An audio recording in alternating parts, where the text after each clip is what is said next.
आप सभी को मेरा नमस्कार। और मुझे उम्मीद नहीं, आशा भी है कि आप सभी की दिवाली को मंगलमय ढंग से बीती होगी।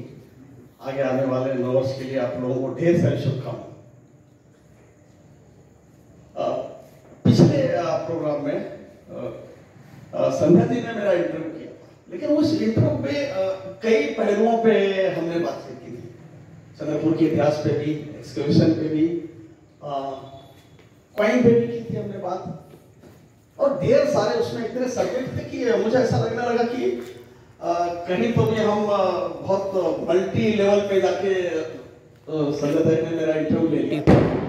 लेकिन मुझे सबसे ज्यादा जो इंटरेस्ट है वो क्वाइन में तो है, क्योंकि मैंने अगर क्वाइन कलेक्ट नहीं किया होता तो शायद मैं चंद्रपुर का इतिहास और पूरे भारतवर्ष का इतिहास मैं पढ़ा नहीं होता। मुझे ऐसा लगने लगा कि व्याख्यान, पहले बता दूं आशीष जी कि मैं व्याख्यान नहीं दूंगा, मैं चित्रों के माध्यम से आप सभी को एक ऐतिहासिक सफर पे लेके चलूंगा। मैं आपको ऐसा लगना चाहिए कि नहीं, हमारे चंद्रपुर में इतनी अच्छी ऐतिहासिक जगह है। बहुत लोग दिवाली में घूमने गए होंगे, कुछ लोग नहीं घूमने गए होंगे, लेकिन मैं आज जो लोग घूमने नहीं गए उसकी कमी को आज मैं स्टेज पर अपने ढंग से ये बताऊंगा कि आप आज मेरे साथ टूर पे हो, और वो भी खासकर चंद्रपुर के ऐतिहासिक टूर पे। मैं आपको चंद्रपुर के वैभवशाली, गौरवशाली स्मारकों को विस्तृत ढंग से थ्रू द एजेस, यानी जैसे जैसे एज हमारे चंद्रपुर में बीता गया, जैसे जैसे डायनेस्टी आती गई, उन्होंने चंद्रपुर में क्या क्या वर्क किया, क्या क्या काम किया, जिसके कारण हमारा चंद्रपुर का इतिहास वैभवशाली, जो मैं शब्द यूज कर रहा हूं, वाकई में वैभवशाली। पूरे भारतवर्ष में मैं दावे के साथ बोलता हूं कि चंद्रपुर हमारा एक ऐसा डिस्ट्रिक्ट है जो पाषाण युग से लेके ब्रिटिश काल तक निर्बाध एक डायनेस्टी आती गई, और उन्होंने अपने पावरफुल, जैसे माफ कीजिएगा, कल दत्ता काका की किताब का विमोचन हुआ, मैं उसमें नहीं आ पाया अपने कारण से, तो मैं सबसे पहले दत्ता काका का चरण स्पर्श करता हूँ कि एक चंद्रपुर के बहुत बड़े संशोधक की कल किताब इसी मन से रिलीज हुई। उनको ढेर सारी शुभकामनाएं, ईश्वर उनको खूब दीर्घायु और लंबी उम्र दराज करे, ताकि वो चंद्रपुर का गौरवशाली इतिहास को और आगे बढ़ाए। तो ये भारतवर्ष में चंद्रपुर एक ऐसा डिस्ट्रिक्ट मुझे लगता है कि इतने सारे कल्चर कि हम एक ही जगह बैठ के एक ही जगह देख सकते हैं, ना कि हमको गुफा के लिए अजंता जाना पड़े, ना कि हमें और कोई अच्छा स्मारक देखने के लिए दिल्ली जाना पड़े, गेट देखने के लिए इंडिया गेट इधर जाना पड़े। हमारे पास भी बहुत सारे गेट हैं, और वो गेट इंडिया गेट और गेट ऑफ इंडिया से भी प्राचीन है। सिर्फ हमारी नजर होना चाहिए कि हम कौन से नजर से हमारे चंद्रपुर का इतिहास हम देखना चाहते हैं। मैं आपका ज्यादा समय इसमें नहीं लूंगा, और मैं सिर्फ चित्रों के माध्यम से मैं आपको एक एक चीज दिखाऊंगा, ताकि आपको ये फील होना चाहिए कि हमारे चंद्रपुर में ये तो है, हमने तो ये देखा है, लेकिन इसके बारे में हमारे कोई जानकारी नहीं है। मुझे इसके बारे में हमने देखा लेकिन नजरअंदाज कर दिया, नहीं है। आज मैं आपको कोई नजरअंदाज नहीं करने दूंगा। मैं वैसे 200 फोटो लेके आया हूं।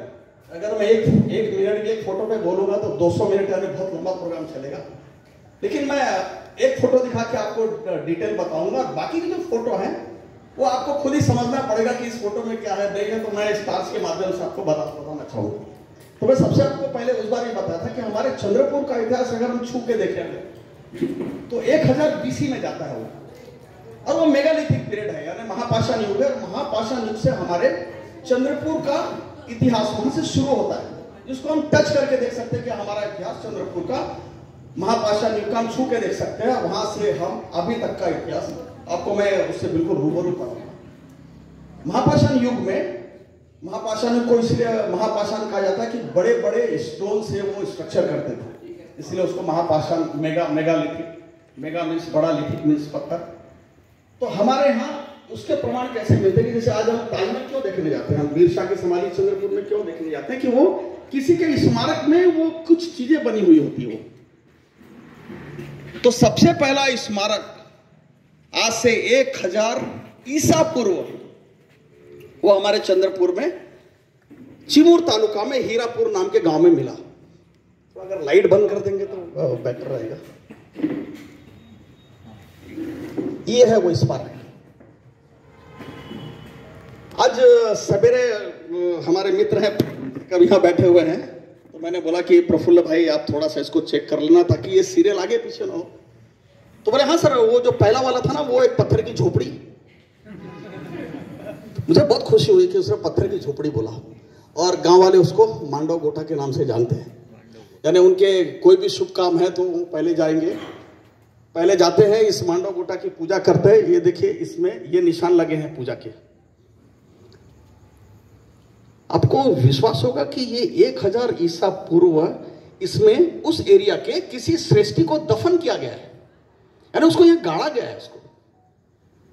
और ये अननोन चीज था, लोग वहां पे ढोल डंकर बांधते थे। ये तो फोटो बहुत उसकी पुरानी है। मैं जब इसको देखने के लिए गया तो मैंने ये फोटो जानबूझ के खिंचाई।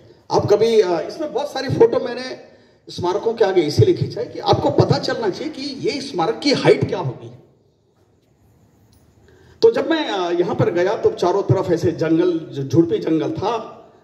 मैं उसके सामने फोटो इसीलिए खिंचा कि मैं बोला इसकी हाइट क्या होगी। जैसे मेरी हाइट है 5 फुट 7 इंच 8 इंच होगी। तो ये जब हुआ, लेकिन जब ये एक्सकेवेट हुआ, नेक्स्ट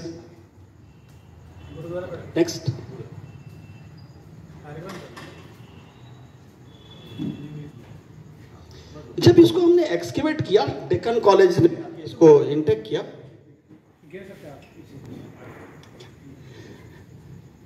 तो मैं जो खड़ा था वो यहां खड़ा था। ये लेयर देखिए, हमने इसको इतना डीप खुदाई हुई इसकी, तब जाके ये इसका ये बेस मिला नीचे का, ये तब ये इसकी हाइट पूरी 7 फुट की हुई। नेक्स्ट,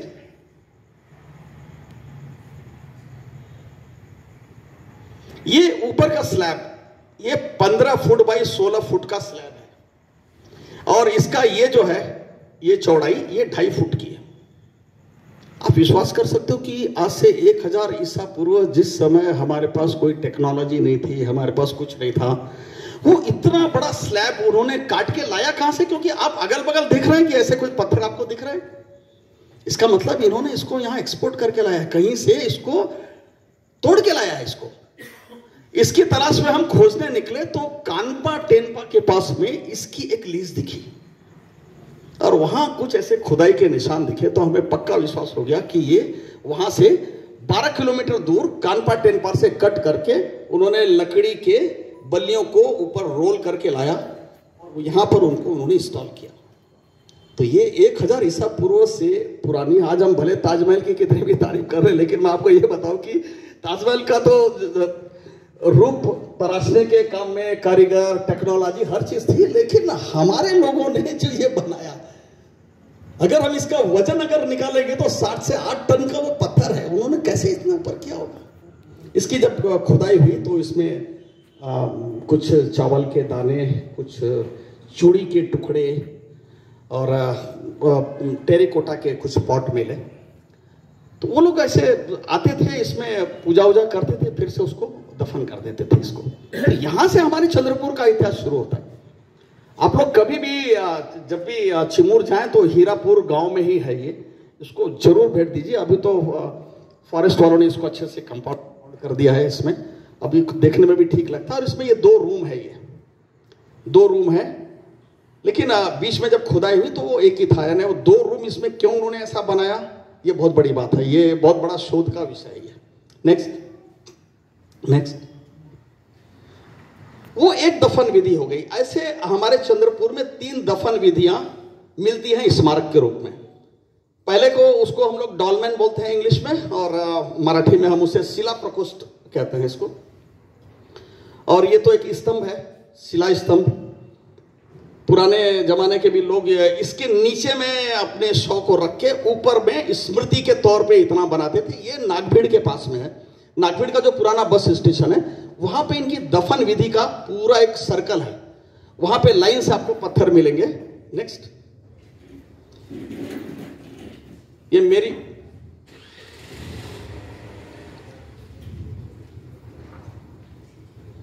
ये देखिए, ये एक पत्थर है, ये दूसरा पत्थर है, ये तीसरा, ये चौथा, ये पांचवा, ऐसे लाइन से उन्होंने दफन विधि किया इसको। तो ये उनका दफन विधि का एरिया ही था। जैसे आज भी हम कब्रिस्तान कहीं ना कहीं बना के रखते हैं, वहां जहां दफन विधि होती है हम शमशान घाट बनाते हैं, जहां पर वहां पे भी समाधि उमाधि होती है। तो ये आज से 1000 साल ईसा पूर्व का ये है, और ये लाइन से है पूरे पत्थर पूरे। ये नेक्स्ट, नेचुरल टच है, इसमें कहीं भी छिन्नी हाथोड़ी का कहीं भी उपयोग नहीं हुआ है। नेक्स्ट जैसे जैसे उनको पत्थर मिले जिस जिस ढंग से, उन्होंने उसको नेचुरल रूप से उस पत्थर को बनाया। नेक्स्ट, ये भी एक दफन विधि का है, इसको माम भाचाचा दगड़ यानी लोकल लैंग्वेज में वहां के लोग, ये भी ब्रह्मपुरी के पास जंगल में है। और मुझे लगता है कि अगर आप लोगों ने दिल्ली गए होंगे और श्रीमती इंदिरा गांधी जी का अगर स्मारक देखा होगा तो उसका जो उन्होंने बेस लिया होगा, यही बेस लिया उन्होंने, क्योंकि आप वहां जाएंगे तो एक ऐसे आकार का, बोलते हैं पंजा, लेकिन ऐसे आकार का बस एक पत्थर है, नेचुरल पत्थर। तो उसका दिमाग में कहां से आया होगा? यहां से आया होगा। नेक्स्ट, देखिए धीरे धीरे अपना कल्चर कैसे चेंज होता है। पहले नेचुरल पत्थर था और बाद में छिन्नी हथौड़ी आ गई, तो उसको उन्होंने एकदम तराश करके एकदम फर्स्ट क्लास गोलाई में किया। ये भद्रावती से जब हम देउलवाड़ा जाते हैं तो देउलवाड़ा गांव में बिल्कुल सेंटर में रखा हुआ है, और इस पे कालांतर में किसी ने ये भी खोद दिया और यहाँ पे एक दिया बनाने के लिए जगह भी बना दी, तो आज भी लोग वहां जाके शाम को दिया जलाते हैं।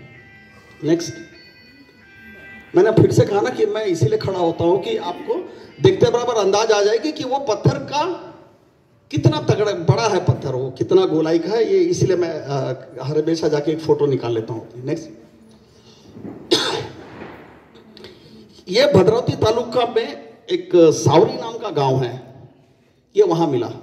तब तक देखिए छिन्नी हाथौड़ी में कितनी टेक्नोलॉजी आ गई कि उन्होंने ये आंख, ये मुंह और ये आदमी का हाथ, पेट, ये एक्चुअल में गिर गया था, तो हमारी टीम ने उसको फिर से ला उसको, तो हमने फिर से जब गिर गया था हमने फिर से उसको वहीं की वहीं हमने खड्डा खोद के उसको फिर से वहीं गाड़ा, क्योंकि अगर ये गिरा रह जाता, कालांतर में दब गया रहता, तो एक बहुत बड़ी विरासत हम देख नहीं पाते। ये हुआ, इसको मैन हीरे बोलते हैं इंग्लिश में, और शिला स्तंभ हम इसको हिंदी में मराठी में बोल सकते हैं। और तीसरी विधि जो है उसको हम बोलते हैं मेगालिथिक सर्कल।